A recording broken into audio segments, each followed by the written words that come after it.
നോമ്പിൻ്റെ ആരംഭ ദിനത്തിലാണ്. ഈ ദിനം ശുബുക്കോനോ, നിരപ്പിൻ്റെ ദിനം എന്നാണ് അറിയപ്പെടുന്നത്. അനുരഞ്ജനപ്പെടാനും വിദ്വേഷമുള്ള ഇടത്ത് സുവിശേഷത്തിൻ്റെ വാഹകരായി തീരാനും തീരുമാനമെടുക്കാൻ സാധിക്കുന്ന ദിനങ്ങളായി നോമ്പുകാലം നമുക്ക് തീരട്ടെ.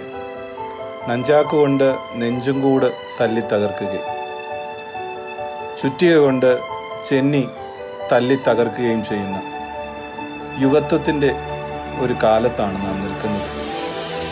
ലഹരിയുടെ അതിപ്രസരം, അടുത്തുള്ളവൻ സഹോദരനാണ് എന്നുപോലും തിരിച്ചറിയാൻ സാധിക്കാതെ സുഹൃത്തിൻ്റെ ജീവനെ അപായപ്പെടുത്തുന്ന, സൗഹൃദങ്ങളെ എല്ലാം തല്ലി തകർക്കുന്ന അതികിരാതമായ ഒരു സ്ഥിതിവിശേഷത്തെയാണ് നാം നേരിട്ടുകൊണ്ടിരിക്കുന്നത്.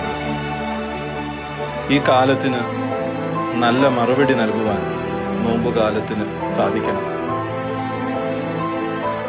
കുഞ്ഞുങ്ങളുടെ ദാരിദ്ര്യം കൺമുമ്പിൽ കാണാൻ സാധിക്കാതെ അവരെ കെട്ടിപ്പിടിച്ച് ഓടുന്ന ട്രെയിനിന് മുമ്പിൽ ജീവൻ അവസാനിപ്പിച്ച അമ്മ ഈ നോമ്പുകാലത്ത് നമ്മെ വല്ലാതെ വേദനിപ്പിക്കുന്ന ഒരു ചിത്രമാണ്. നിങ്ങളുടെ നോമ്പും ഉപവാസവും എനിക്ക് വെറുപ്പാകുന്നു എന്ന് ക്രിസ്തു പറഞ്ഞു. എന്താണ് ശരിക്കുമുള്ള നോമ്പ്? അനാഥനെയും പീഡിതനെയും അവൻ്റെ അവസ്ഥയിൽ ചെന്ന് കാണാൻ സാധിക്കുന്നതാണ്. ദരിദ്രനെ സഹായിക്കാൻ പറ്റാത്ത നോമ്പിന് എന്ത് പ്രസക്തിയാണുള്ളത്? കർത്താവ് പറയുന്നു, ആരാധന അർത്ഥമുള്ളതാകണമെങ്കിൽ ആരാധനയ്ക്ക് മുമ്പ് വിദ്വേഷമുള്ള ഇടത്ത് ഒരു അനുരഞ്ജനം ഉണ്ടാവണമെന്ന്. ഈ ദിനം നാം ധ്യാനിക്കുന്നത് അതുതന്നെയാണ്. വിശുദ്ധ മത്തായി എഴുതിയ സുവിശേഷം 5-ാം അധ്യായത്തിൻ്റെ 21 മുതൽ 26 വരെയുള്ള വാക്യങ്ങളിൽ അനുരഞ്ജനം എങ്ങനെ സാധ്യമാകും എന്ന് പർവ്വത പ്രസംഗത്തിലൂടെ ക്രിസ്തു ഓർമ്മിപ്പിക്കുകയാണ്. വഴിപാട് കഴിക്കാൻ വരുന്നവന് സഹോദരൻ്റെ നേരെ വല്ലതുമുണ്ട് എന്നൊരു തോന്നലുണ്ടായാൽ ആ വഴിപാട് അവിടെ വെച്ചിട്ട് പോയി ആദ്യം സഹോദരനോട് നിരന്നിട്ട് വരണം എന്നതാണ് അവിടെ പരാമർശിക്കുന്നത്. നാളിതുവരെ നമുക്ക് തോന്നാതെ പോകുന്നൊരു തോന്നലല്ലേ ഇത്? ഇങ്ങനെ ഒരു വിചാരം ഉണ്ടായിരുന്നെങ്കിൽ നമ്മളുടെ പല ആരാധനാലയങ്ങളും അടച്ചുപൂട്ടേണ്ടി വരുമായിരുന്നു. നമ്മളുടെ പല ആരാധനകളും അർത്ഥമില്ലാതെയായി പോയേനെ. നമുക്ക് ഈ വിചാരം നഷ്ടപ്പെടുന്നുണ്ട്.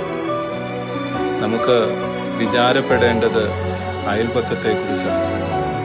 ആരാണെൻ്റെ അയൽക്കാരൻ എന്ന ചോദ്യത്തിന് മുമ്പിൽ നിത്യത ചോദിച്ചു വന്നവനോട് പറയുന്നത്, വഴിയിൽ പിടഞ്ഞു കിടക്കുന്നവൻ നിന്റെ സഹോദരനാണ്.